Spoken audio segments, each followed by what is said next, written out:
एक, धातु क्या होती है? उत्तर, धातु तत्व होते हैं जिनमें धात्विक बंध बने होते हैं और उनकी अच्छी चमक होती है। 2, धातुओं की कुछ मुख्य विशेषताएं क्या हैं? उत्तर, धातुओं की कुछ मुख्य विशेषताएं हैं। चमक, उच्च गतिशीलता, तार की प्राकृतिकता, संक्रामकता, अधिष्ठान और अच्छी चिपकावता। 3, धातुओं को कैसे वर्गीकृत किया जाता है? उत्तर, धातुओं को मुख्य और उपधातुओं के आधार पर वर्गीकृत किया जाता है। 4, धातुओं का सबसे आवश्यक उपयोग क्या है? उत्तर, धातुओं का सबसे आवश्यक उपयोग विद्युत संचार और यांत्रिकी में होता है। 5, धातुओं का परमाणु संरचना कैसी होती है?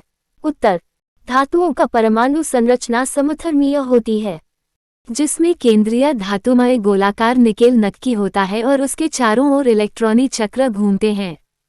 6, धातुओं की आपात अवस्था क्या होती है? उत्तर, धातुओं की आपात अवस्था उनकी सामान्य स्थिति होती है जब वे अप्रत्याशित कठिनाइयों का सामना करते हैं। 7, धातुओं की संयोजनात्मकता क्या है? उत्तर, धातुओं की संयोजनात्मकता उनकी क्षमता होती है कि वे अप्रत्याशित परिवर्तनों का सामना कर सकें और उनकी मूल्यांकन की गई मान्यताओं के साथ गठन कर सकें। 8, धातुओं के साम्रास्त्र क्या हैं?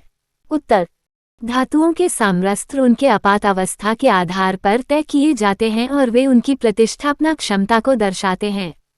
9, अयस्क क्या होता है? उत्तर, अयस्क धातु के उत्पादन में प्राथमिक रूप से उपयोग होने वाले पदार्थ होते हैं, जो लोहे का प्राकृतिक रूप होते हैं। 10, धातु क्यों अविकसित होती है? उत्तर, धातु अविकसित होती है क्योंकि ये समधर्मीय रूप से सभी दिशाओं में विकसित नहीं होती है और अप्रत्याशित तापमान बदलाव, अचानक तनाव और अन्य परिवर्तनों के कारण घटित हो सकती हैं। 11, धातुओं का पारंपरिक उदाहरण कौन से हैं? उत्तर, कुछ पारंपरिक धातुओं के उदाहरण हैं तांबा, सोना, चांदी, लोहा, सीसा, निकेल आदि। 12, लौह क्या है और इसके उदाहरण कौन से हैं? उत्तर, लौह एक धातु है जिसका प्रमुख तत्व आयरन होता है। इसके उदाहरण हैं लोहा, इस्पात आदि। 13, सोने और चांदी एक धातु के रूप में कैसे मान्य होते हैं? उत्तर, सोने और चांदी अपूर्ण धातु होते हैं, जिसका अर्थ होता है कि इनके अलावा किसी अन्य तत्व के ये नहीं बनते हैं। 14, तांबा की साम्रस्त्रता क्या है?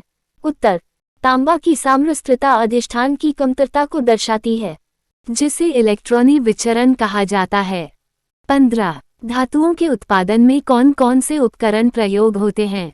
उत्तर, धातुओं के उत्पादन में तारी, छलनी, अधातु औद्योगिक भट्ठी आदि उपकरण प्रयोग होते हैं। 16, लोहे का प्रमुख उपयोग क्या है? उत्तर, लोहे का प्रमुख उपयोग यांत्रिकी, इमारत निर्माण, उपकरण निर्माण और विद्युत संचार में होता है। 17, धातुओं की गहरी ध्वनि का कारण क्या है? उत्तर, धातुओं की गहरी ध्वनि का कारण धातु अणुओं के बीच संक्षिप्त धात्विक बंधों की मौजूदगी होती है। 18, धातुओं में ऊष्मीय चालना क्या है? उत्तर, धातुओं में ऊष्मीय चालना धातुओं के चंद्र बिंदुओं की साम्रस्त्रता को दर्शाता है, जो धातुओं की चुंबकन क्षमता को दर्शाता है। 19, धातुओं का एक महत्वपूर्ण गुण है, वे किस प्रकार की चाल देते हैं? उत्तर, धातुओं का एक महत्वपूर्ण गुण है, वे ऊष्मीय चाल देते हैं, अर्थात वे ऊष्मा को अच्छी तरह से संचारित कर सकते हैं। 20, धातुओं के आधातुयन प्रतिनिधित्व कौन से होते हैं? उत्तर, धातुओं के आधातुयन प्रतिनिधित्व एस, पी और डी ब्लॉक के आध्यात्मिक तत्वों द्वारा किया जाता है। 21, चांदी का उदाहरण दे जहां यह आध्यात्मिकता दिखाती है। उत्तर, चांदी का उदाहरण देते हुए यह आध्यात्मिकता दिखाई देती है। सोने के साथ यदि चांदी की मिश्रण की जाए तो चांदी सोने की आध्यात्मिकता को बढ़ावा देती है। 22, चांदी क्यों अच्छी चमकती है? उत्तर, चांदी अच्छी चमकती है क्योंकि यह प्रकाश की किरणों को प्रतिफलित करने की क्षमता रखती है। 23, धातुओं की कौन सी विशेषता कार्यात्मकता को दर्शाती है? उत्तर, धातुओं की कौन सी विशेषता कार्यात्मकता को दर्शाती है? यह है कि धातु विभिन्न प्रकार के कार्यों में प्रयोग किए जा सकते हैं, जैसे विद्युत, यांत्रिकी, निर्माण आदि। 24, धातुओं क्यों संक्रामक होते हैं? उत्तर, धातुओं क्यों संक्रामक होते हैं? क्योंकि वे धात्विक बंधों के कारण आसानी से इलेक्ट्रॉन्स को संचारित कर सकते हैं। 25. धातुओं की कुछ महत्वपूर्ण गुणधर्में बताएं। उत्तर, धातुओं की कुछ महत्वपूर्ण गुणधर्में हैं। संक्रामकता, अच्छी चमक, उच्च गतिशीलता, ध्वनि की गहराई, तार की प्राकृतिकता आदि। 26. निकेल का प्रमुख उपयोग क्या है? उत्तर, निकेल का प्रमुख उपयोग उच्च तापमान और रासायनिक प्रतिरोध की वजह से विभिन्न उद्योगों में होता है, जैसे विद्युत उपकरण, स्टील निर्माण, केमिकल उद्योग आदि। 27. आयरन क्यों महत्वपूर्ण है? उत्तर, आयरन महत्वपूर्ण है क्योंकि यह स्थायी चुंबकीय और आयनिक धातु है, जिसका विशेष महत्व यांत्रिकी, इमारत निर्माण आदि में होता है। 28. एल्यूमीनियम के प्रमुख उपयोग क्या हैं?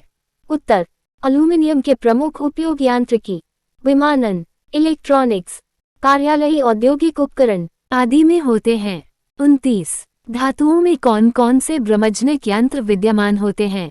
उत्तर, धातुओं में कौन कौन से ब्रह्मजनिक यंत्र विद्यमान होते हैं? वे हैं निर्णायक, तापमान पट्टी, मोहरा, विकिरण मापक आदि। 30. आयरन और एल्यूमीनियम में संघटनीयता क्या है?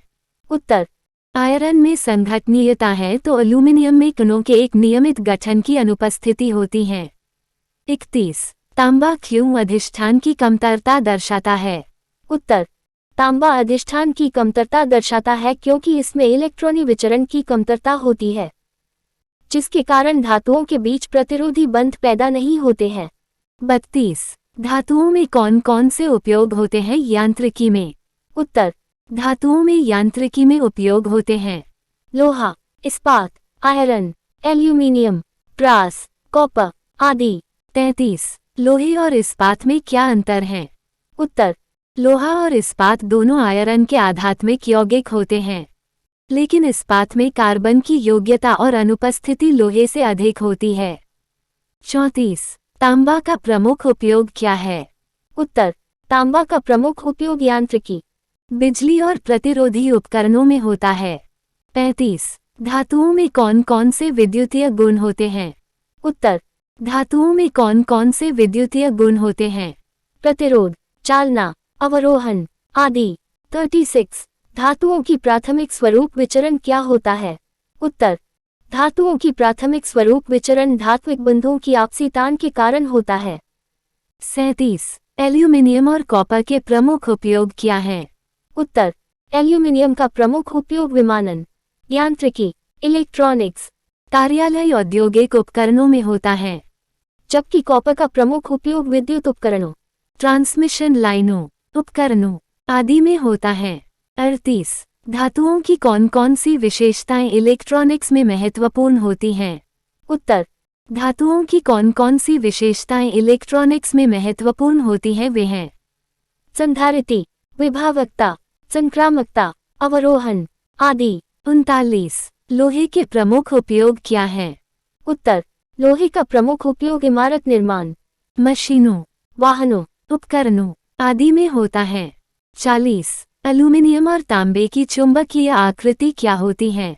उत्तर, एल्यूमीनियम की चुंबकीय आकृति द्विध्रुवीय और तांबे की चुंबकीय आकृति अविध्रुवीय होती है। 41. लोहे और तांबे की कमतरता में क्या अंतर है? उत्तर, लोहे में कमतरता कम होती है क्योंकि यह अधिष्ठान की कमतरता दर्शाता है, जबकि तांबे में कमतरता अधिष्ठान की कमतरता दर्शाती है। 42. धातुओं की चालना क्या होती है? उत्तर, धातुओं की चालना उनकी आवेशगत विलंब क्षमता दर्शाती है, यानी उनकी कमतरता बिजली के प्रवाह के दिशा में होती है। 43. धातुओं में कौन कौन से आवेशगत गुण होते हैं? उत्तर, धातुओं में कौन कौन से आवेशगत गुण होते हैं? चालना, चुंबकत्व, पाचकत्व, ऊष्मीयता आदि। 44. आयरन की चुंबकीय आकृति क्या होती है? उत्तर, आयरन की चुंबकीय आकृति द्रव्यीय होती है। 45. धातुओं के बीच कौन कौन से प्रतिरोधी बंध होते हैं? उत्तर, धातुओं के बीच कौन कौन से प्रतिरोधी बंध होते हैं? धात्विक बंध, अनुबंध, अधिष्ठान बंध आदि। 46. लोहे का प्रमुख उत्पादन क्षेत्र कौन कौन से देशों में होता है? उत्तर, लोहे का प्रमुख उत्पादन क्षेत्र भारत, चीन, जापान, रूस, अमेरिका, ब्राजील आदि देशों में होता है। 47 धातुओं के उपयोग के लिए कौन कौन से विशेष गुणांक निर्धारित किए गए हैं? उत्तर, धातुओं के उपयोग के लिए कौन कौन से विशेष गुणांक निर्धारित किए गए हैं? यांत्रिकीय, चुंबकीय, इलेक्ट्राकेटिव, पाचकत्व आदि। 48 तांबे की चुंबकीय आकृति क्या होती है? उत्तर, तांबे की चुंबकीय आकृति अविध्रुवीय होती है। 49 धातुओं की प्रमुख गतिविधियां क्या हैं? उत्तर, धातुओं की प्रमुख गतिविधियां विद्युत चालित यंत्र, विद्युत उपकरण, यांत्रिकीय उपकरण, विमानन, इलेक्ट्रॉनिक्स आदि में होती हैं। 50 धातुओं के प्रमुख संकरण क्या हैं? उत्तर, धातुओं के प्रमुख संकरण धात्विक संकरण, लौही संकरण, पीटा संकरण, तांबे का पीटा संकरण आदि हैं।